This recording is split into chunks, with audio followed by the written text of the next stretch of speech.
Hello everyone, मेरा नाम है Vinesh Shukla. Welcome to my channel. और आज हम डिस्कस करेंगे एमपीपीएससी का मेंस 2023 जो कि मार्च में कंडक्ट होने वाला है। स्टार्टिंग मार्च में ही कंडक्ट होगा, लगभग 10-11 तारीख से स्टार्ट हो जाएगा। सो मार्च में आप कैसे पढ़ें, क्या इंपॉर्टेंट चीज़ें हैं, मैं वो आपको बताऊंगा। इससे पहले जो वीडियो आया था उसका ये सेकंड पार्ट है, उस पर मैंने आपको हिस्ट्री और ज्योग्राफी का बता दिया था क्या क्या इंपॉर्टेंट टॉपिक्स हैं। आपको पढ़ना सब कुछ है, सारा का सारा सिलेबस पढ़ना है, मगर इन 50 दिनों में, क्योंकि अब लास्ट के 50 डेज बचे हैं, तो इन 50 दिनों में आप ऐसा क्या पढ़ लें, ऐसे कौन से टॉपिक्स को ज़्यादा से ज़्यादा पढ़ लें, मतलब कम समय में जो ज़्यादा से ज़्यादा आपको नंबर फेच करा दें, वो कौन से टॉपिक्स हैं। इन सब्जेक्ट्स में कौन कौन सी चीज़ें ज़्यादा रिपीट होती हैं, हर बार पीवाईक्यूज़ में रिपीट होते हैं, मैं वो सारी चीज़ें आपको बताऊंगा। सो यहाँ पे हम स्टार्ट करते हैं पॉलिटी से। पॉलिटी में आपको क्या क्या पढ़ना चाहिए, कौन कौन से टॉपिक्स रिपीट होते हैं, कौन कौन से टॉपिक्स ऐसे हैं जो कम समय में आप ज़्यादा कंप्लीट कर सकते हैं, ज़्यादा इंफोसिस आपको देना चाहिए इन टॉपिक्स में। खत्म तो आपको सब कुछ करना है, पूरा मेंस ही खत्म करना है, पूरा पूरा सिलेबस खत्म करके जाना है, बट स्टिल कुछ ऐसे टॉपिक्स होते हैं जिनमें आप अपना समय इन्वेस्ट करेंगे तो वो आपको जो रिटर्न ऑन इन्वेस्टमेंट रहेगी, यानी जो आपको रिटर्न में मिलेगा, तो वो आपको ज़्यादा मार्क्स मिलेंगे। क्यों? क्योंकि वो टॉपिक्स जल्दी खत्म हो जाएंगे। और 50 दिनों में आप ऐसा कर सकते हैं क्योंकि ऑलरेडी आपने प्रीलिम्स के लिए पूरा का पूरा सिलेबस एक बार पढ़ लिया है, अच्छे से आपने पढ़ लिया है, आपने क्लियर किया है, तभी आप यहाँ आ रहे हैं। सो अब हम पॉलिटी पे बात करते हैं। तो पॉलिटी में जो आपको ख़त्म करना है बहुत अच्छे से, सबसे पहला तो वो है थिंकर्स।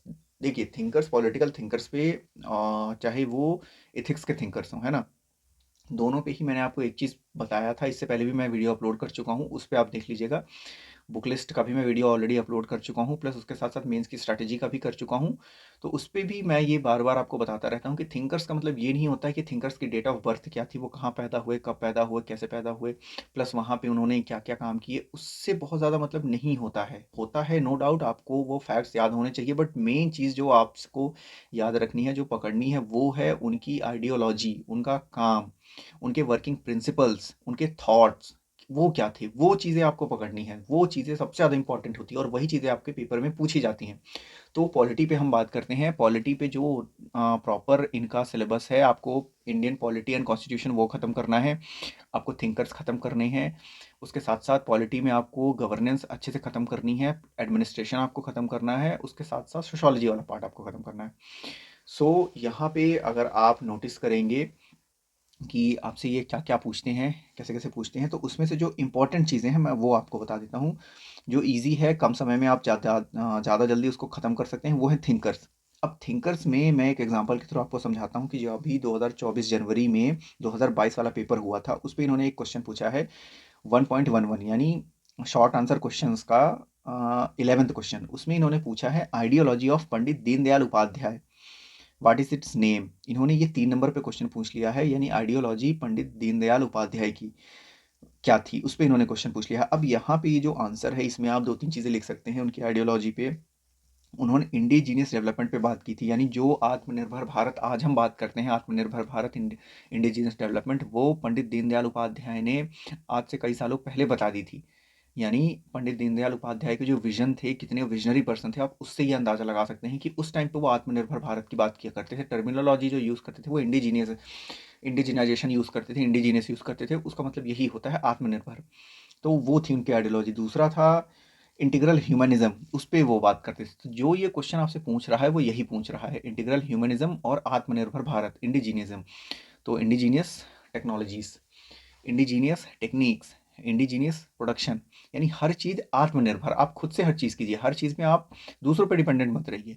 तो वही चीज़ पे पंडित दीनदयाल उपाध्याय बात किया करते थे, और वही यही इनकी आइडियोलॉजी थी। तो उस पे इन्होंने डायरेक्ट क्वेश्चन पूछा है, और ये क्वेश्चन नंबर है 1.11, यानी पॉलिटी के टॉपिक में जो आपके सिलेबस में मेंशन है थिंकर्स। तो थिंकर्स के आपको जो चीज़ नोटिस करनी है वो उनका करना है वर्किंग प्रिंसिपल, वर्किंग टेक्निक्स, है ना, वो क्या उनके बेसिक प्रिंसिपल्स थे, उस पे आपको ध्यान देना है। सिर्फ डेट ऑफ बर्थ से नहीं हो जाता है कि वो पैदा कहाँ हुए, प्लेस ऑफ बर्थ उनका क्या था, सिर्फ इससे काम नहीं चलेगा, आपको प्रिंसिपल्स पे जाना ही पड़ेगा। क्वेश्चन जो आएंगे वो प्रिंसिपल्स पे ही पूछे जाएंगे।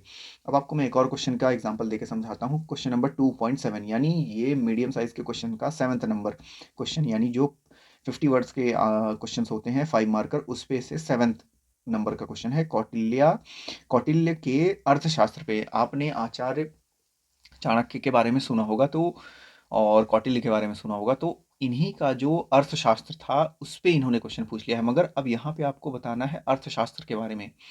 तो जो एडमिनिस्ट्रेटिव टेक्निक्स वगैरह होती थी, कैसे एडमिनिस्टर किया जाता है, क्या पॉलिसीज़ थी, उसके बारे में आपको बताना है।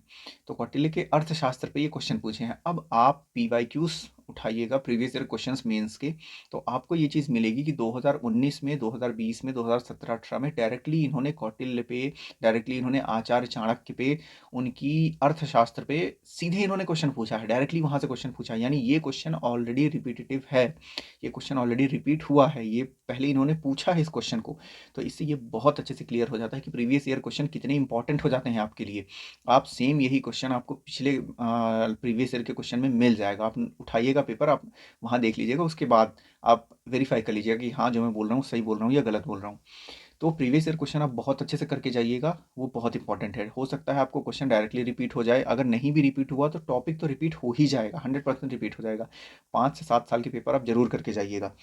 सो यहाँ पे पॉलिटी में जो आपको ऐसा टॉपिक जो आपको कम से कम समय में ख़त्म कर देगा, कम से कम समय में, सॉरी, आपका स्टडीज़ को इजी कर देगा, ज़्यादा से ज़्यादा आपको नंबर फेच करा देगा, वो है पॉलिटी का थिंकर्स वाला पार्ट। उसको आप बहुत अच्छे से करके जाइएगा, वो आपको ज़्यादा से ज़्यादा नंबर फेच कराएगा कम से कम समय में, कम से कम टाइम में। उसके अलावा जो दूसरी चीज़ें हैं यहाँ पे, हाँ, एक और क्वेश्चन मैं आपको बताना भूल गया। 3.3 में इन्होंने क्वेश्चन जो लॉन्ग आंसर पे, मतलब सिर्फ शॉर्ट आंसर पे नहीं, ये लॉन्ग आंसर्स पे भी थिंकर्स पे क्वेश्चन पूछते हैं। अब यहाँ पे आप 3.3 में आ जाइए। 4 pillar state of Ram Manohar Lohia, यानी राम मनोहर लोहिया का जो फोर्थ स्टेट प्रिंसिपल था, जो वर्किंग प्रिंसिपल था, उस पर इन्होंने क्वेश्चन पूछ लिया है। प्लस इसके साथ साथ इन्होंने 3.3 में जो क्वेश्चन पूछा है, यानी लॉन्ग आंसर क्वेश्चन है, ये सारे के सारे जो क्वेश्चन मैं आपको बता रहा हूँ 3.3, जो fourth pillar of Ram Manohar Lohia था, ये भी लॉन्ग आंसर क्वेश्चन है। और दूसरा जो लॉन्ग आंसर क्वेश्चन इन्होंने पूछा है, वो पूछा है सत्याग्रह पे, सत्याग्रह फिलोसफी ऑफ महात्मा गांधी। अब महात्मा गांधी की डेट ऑफ बर्थ रटने से कुछ नहीं होगा, उनकी फिलोसफी, उनकी थिंकिंग क्या थी, वो उनकी टीचिंग्स क्या थी, वो आपको पढ़ना है, उस पर इन्होंने क्वेश्चन पूछा हुआ है। तो ये था पॉलिटी के लिए। पॉलिटी पे आपको बहुत अच्छे से थिंकर्स करके जाइए, आपको ये बहुत अच्छे मार्क्स फेच कराएगा। ऑलमोस्ट आप ये समझिए कि 15-20 नंबर का या 30 नंबर का थिंकर से क्वेश्चन आएगा ही आएगा, ऑलमोस्ट 25 से 30 नंबर का आएगा। और ये आपको एक फ्री नंबर मिल रहा है, आप ये समझिए कि मुफ्त के नंबर हैं, यानी ये आपको कम से कम समय में मिल रहा है, तो इसको आप बहुत अच्छे से करके जाइएगा। अब इसके बाद आप आ जाइए इकोनॉमी में। तो इकोनॉमी में जो सबसे इजी टॉपिक होता है, जो आप कम समय में ख़त्म कर सकते हैं, वो है एग्रीकल्चर। एग्रीकल्चर पे हर साल क्वेश्चन पूछे जाते हैं, कभी करंट से पूछ लिए जाते हैं और कभी ट्रेडिशनल क्वेश्चन पूछे जाते हैं। तो मैं आपको एक क्वेश्चन का एग्जांपल दे के बताता हूँ, यानी 3.1 का क्वेश्चन है ये। अब ये 3.1 इन द सेंस कि लॉन्ग आंसर का फर्स्ट क्वेश्चन है। अब इसमें इन्होंने क्या पूछा है, impact of Indian agriculture through WTO. अब यहाँ पे इंडियन एग्रीकल्चर पे इन्होंने डायरेक्ट क्वेश्चन पूछ लिया और लिंक कर दिया डब्ल्यूटीओ से, यानी वर्ल्ड ट्रेड ऑर्गेनाइजेशन भी इन्होंने पूछ लिया और इंडियन एग्रीकल्चर के बारे में भी पूछ लिया लॉन्ग आंसर पे। तो एग्रीकल्चर यहाँ पे बहुत इंपॉर्टेंट हो जाता है। एग्रीकल्चर रिपीटेटिव टॉपिक है, हर साल पूछा जाता है, तो एग्रीकल्चर आप इकोनॉमी में बहुत अच्छे से खत्म करके जाइएगा। खत्म तो पूरा सिलेबस कीजिएगा, बट इंपॉर्टेंट टॉपिक्स पे मैंने ये वीडियो बनाया है, तो आपको इंपॉर्टेंट इंपॉर्टेंट टॉपिक्स मैं बता रहा हूँ। अब आप अगले पेपर पे आ जाइए, साइंस पे। तो साइंस पे देखिए 3-4 चीज़ें बहुत ही इंपॉर्टेंट होती हैं।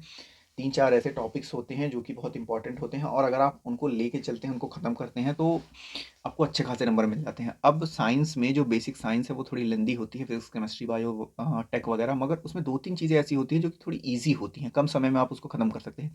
उन्हीं में से है इन्वायरमेंट इकोलॉजी वाला सेक्शन, एनर्जी वाला सेक्शन, और एक होता है ज्योग्राफी का सेक्शन, जियोलॉजी। यानी ऑलरेडी आपने उसको ज्योग्राफी में ख़त्म किया हुआ है अच्छे से, बस यहाँ पे आप उसको अच्छे से रिवाइज कर लीजिए, रिपीट कर लीजिए, तो आपका अच्छे से खत्म हो जाएगा। अब एग्जांपल के थ्रू मैं आपको समझाता हूँ कि इस साल इन्होंने जो क्वेश्चन पूछे थे वो 1.23, यानी जो शॉर्ट आंसर का 23rd क्वेश्चन था, वो इन्होंने पूछा है कन्वेंशनल सोर्सेस ऑफ एनर्जी पे। ये डायरेक्ट क्वेश्चन एनर्जी से है। उसके बाद 2.12 पे आ जाइए आप। 2.12 में इन्होंने पल्स पोलियो वैक्सीनेशन पे क्वेश्चन पूछा है। उसके बाद आप आ जाइए 2.11 पे, ये है क्वेश्चन नेशनल आयुष मिशन पे, इन्होंने डायरेक्ट क्वेश्चन पूछा है। यानी जो आपका ये टॉपिक है हेल्थ एंड वेलनेस वाला, जहाँ पे ये आपसे आयुष पे, मेडिकल पे, मेडिसिन पे क्वेश्चन पूछते हैं, ये आपको अच्छे से खत्म करके जाना है। उसके साथ साथ इन्वायरमेंट इकोलॉजी आप अच्छे से खत्म करके जाइए, आप बहुत अच्छे से खत्म करके जाइए। यहाँ पे एनर्जी वाला section, renewable non renewable energy, और उसके साथ साथ आप जियोलॉजी बहुत अच्छे से खत्म करके जाइए, क्योंकि वो ज्योग्राफी से लिंक है। आपने इंटीरियर ऑफ अर्थ के बारे में, फिजिकल ज्योग्राफी के बारे में ऑलरेडी पढ़ लिया है, यानी जियोलॉजी, ये सारी चीज़ें आप बहुत अच्छे से खत्म करके जाइए। अब अगला पेपर में आ जाते हैं हम, इसके बाद इथिक्स वाले पेपर में। अब इथिक्स वाले में 2 चीज़ें आपको बहुत अच्छे मार्क्स फेच कराएंगी, बहुत ही अच्छे से आपको ख़त्म करके जाना है। वो है सबसे पहला तो thinkers, Indian thinker, western thinkers दोनों, प्लस सेकंड चीज़ जो आपको बहुत अच्छे से ख़त्म करके जानी है वो है केस स्टडीज़। केस स्टडीज़ आपके लिए मुफ्त के नंबर होते हैं, यानी केस स्टडीज़ का अगर आप प्रैक्टिस कर लेते हैं, आप बहुत ज़्यादा ना भी करें तो पिछले 10 साल के आप इथिक्स के पेपर उठाइए और उनकी केस स्टडीज़ लगा डालिए। आपके लिए वो एक तरीके से पेनेसिया का काम करेगी, रामबाण का काम करेगी। यानी इथिक्स में जो केस स्टडीज़ के नंबर होते हैं वो मुफ्त के नंबर होते हैं, वो आपको पकड़ने होते हैं, ग्रास्प करने होते हैं। तो इथिक्स में आप केस स्टडीज़ और थिंकर्स पे ध्यान दीजिए, ये आपको अच्छे नंबर दिलाएंगे। इसके बाद आप आ जाइए निबंध पे।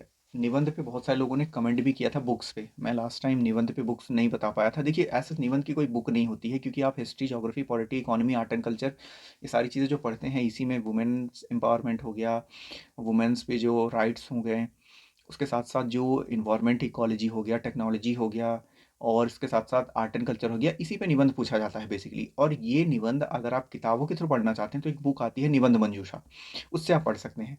तो निबंध पे मैंने बुक नहीं बताया था, तो ये मैं बता देता हूँ। तो निबंध देखिए, निबंध में बेसिकली ऐसा कोई टॉपिक नहीं होता है कि ये टॉपिक बता दो, वो टॉपिक बता दो।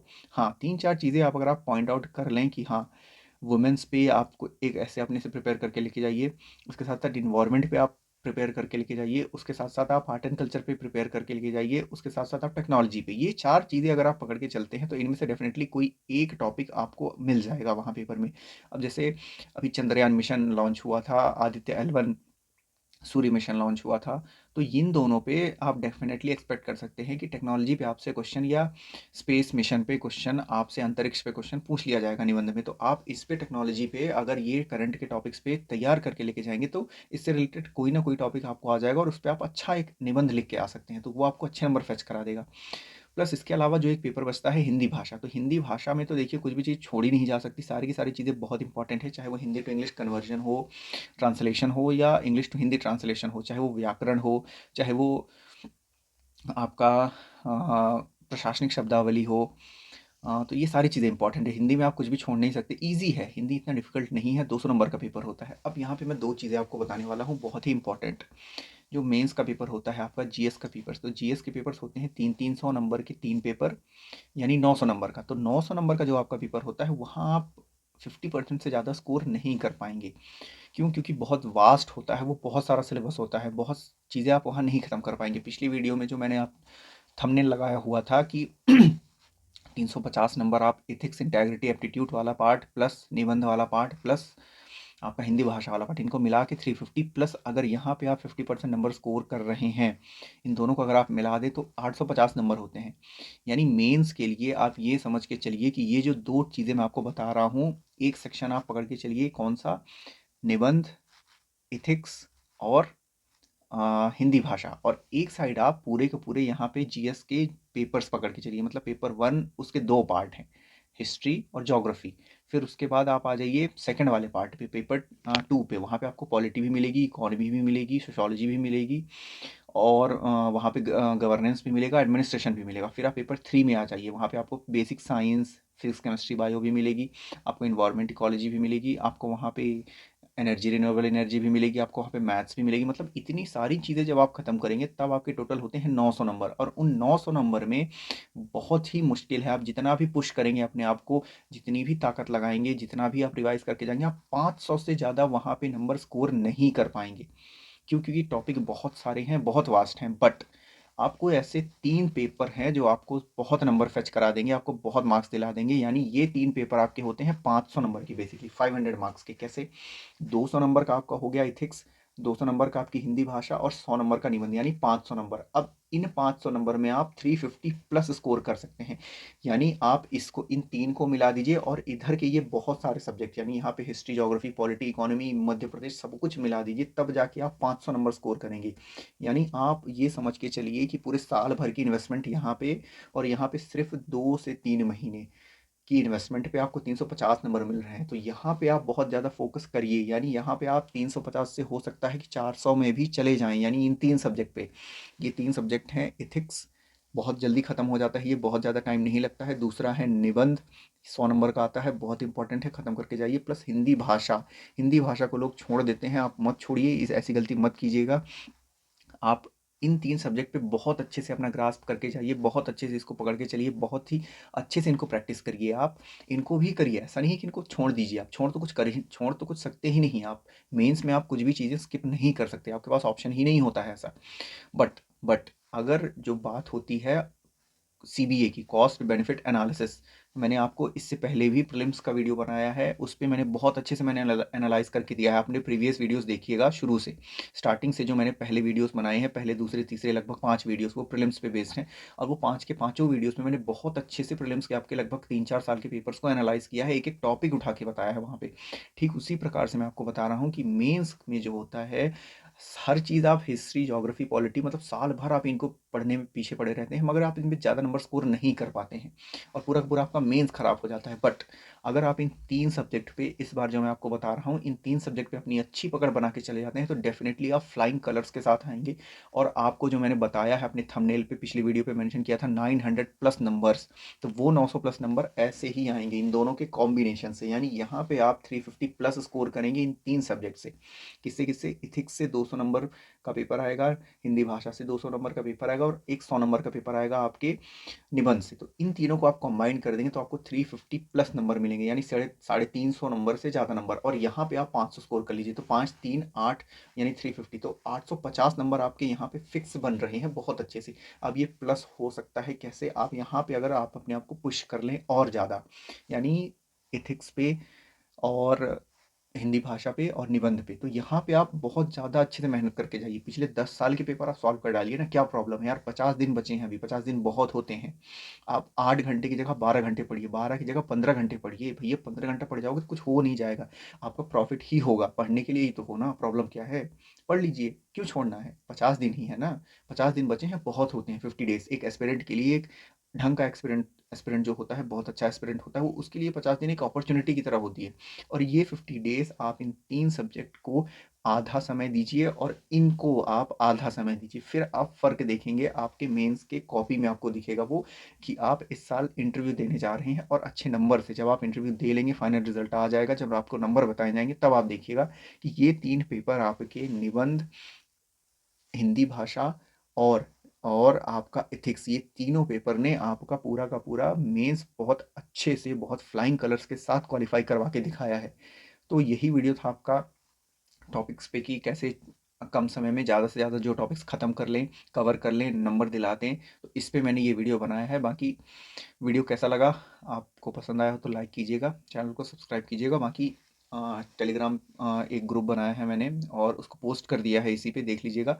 इसके अलावा मैंने स्ट्रैटेजी पे वीडियो ऑलरेडी बना दिया है, आप जाके देख सकते हैं। जिनको 2025 की स्ट्रैटेजी चाहिए, उस पर भी मैंने वीडियो बना दिया है, वो भी आप देख सकते हैं। चैनल के प्रीवियस वीडियोस पे देखा करिए, उस पे मैंने बहुत सारी चीज़ें बनाई हुई हैं, बहुत अच्छे अच्छे वीडियोस हैं, वो सब देखिएगा। बाकी अपकमिंग टाइम पे आती जाएंगी, प्रीलिम्स की स्ट्रैटेजी भी आती जाएगी, स्टडी प्लान भी आता जाएगा। बुक्स पे ऑलरेडी बना चुका हूँ, प्रीलिम्स पे नहीं बनाया हूँ, बुक्स का बना दूंगा। ऐसा कुछ अलग किताबें नहीं होती, एमसीक्यू प्रैक्टिस बुक्स होती है, उस पर मैं बना दूंगा। तो वीडियो आपको कैसा लगा कमेंट करके बताइएगा, और अच्छा लगा हो तो लाइक कीजिएगा, चैनल को सब्सक्राइब कीजिएगा और शेयर कीजिएगा। So thank you very much, keep studying और best of luck for the exam. और जिनका अच्छा रिजल्ट आ गया है ऑलरेडी, क्योंकि जनवरी में मेंस एक हो चुका है 2022 वाला, उनके लिए कॉन्ग्रेचुलेशंस, और आप इंटरव्यू की अच्छे से प्रिपरेशन में लग जाइए। बाकी जो पेपर देने वाले हैं मेंस का, उनके लिए बेस्ट ऑफ लक। 50 दिन में भी आप बहुत कुछ कर सकते हो। Thank you very much.